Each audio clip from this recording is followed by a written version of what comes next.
Si tu aimes ce que je fais, n'hésite pas à t'abonner et à activer la cloche des notifications pour ne rien rater des prochaines vidéos.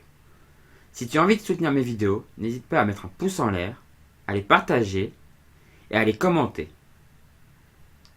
Si tu as envie de me soutenir financièrement, n'hésite pas à aller regarder une pub sur Utip ou à faire un don. Le lien est dans la description de la vidéo. Sur ce, bon visionnage.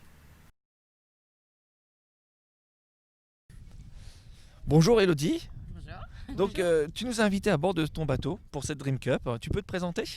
Et du coup, moi, c'est Elodie Bonafous. Je suis skippeuse du bateau Bretagne CMB Océane. Alors, skippeuse, on a eu un débat avec Bridget tout de suite parce que c'est vrai que c'est un mot qui n'existe pas, mais alors tu milites pour ce mot. Ouais, alors il y a beaucoup qui disent skipper parce qu'en fait le mot il est anglais et ça n'existe pas au féminin. Mais ce serait bien qu'il existe, donc il n'existe pas. Mais moi je dirais skippeuse quand même pour le moment. Alors, tu es une femme à bord. Quelles sont les difficultés que tu peux rencontrer par rapport aux autres ou alors tes avantages?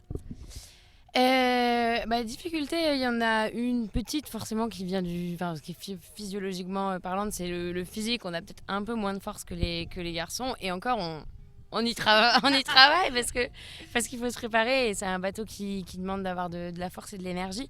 Donc on a peut-être un petit déficit à ce point-là, mais il y a tellement d'autres domaines qui nous demandent d'être Intellectuellement, polluants. par contre, Alors là, on prend l'avantage, Ça, ça, c'est d'accord, sûr. d'accord. On est plus maligne. voilà. Je n'en doute pas. Est-ce qu'éventuellement je peux refaire passer la bande à d'autres skippers? Après la course, vraiment, ils vont lui faire des tours. Est-ce que tu as une stratégie justement? Parce qu'on essaye d'interroger un petit peu tout le monde sur les conditions de course, comment ça va se passer. Est-ce que toi, tu t'es préparé par rapport à la course? Alors moi c'est du coup toute deuxième course au large que je fais. Avant je faisais pas la course de course au large. J'ai fait ma première course il y a 2 semaines là, donc moi c'est encore beaucoup de découvertes sur des courses comme ça, surtout que c'est un format qui est un peu plus long que la dernière course qu'on a fait, donc que je connais pas, donc ça va être pas mal de découvertes. Et j'essaye de préparer au mieux ma course avant de partir.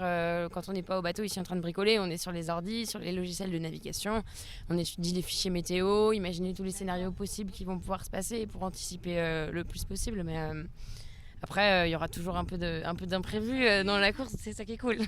Tu as des sponsors, tu parraines une association, comment ça se passe?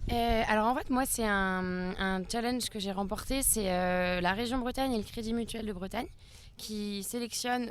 Jusque-là, il y a eu que des garçons en fait. Et cette année, ils ont décidé de lancer une filière féminine.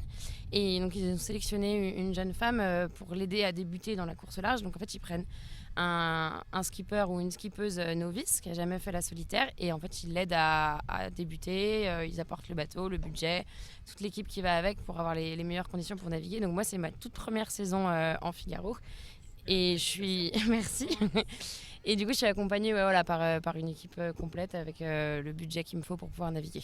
Et ton objectif après justement la solitaire du Figaro, parce que là tu rentres vraiment comme marin professionnel. Donc c'est quoi ton objectif? Donc cette année c'est ma première solitaire. Du coup l'objectif il est principalement en tant que bisu. Il y a un classement avec tous les novices sur le circuit. Voilà, c'est ça.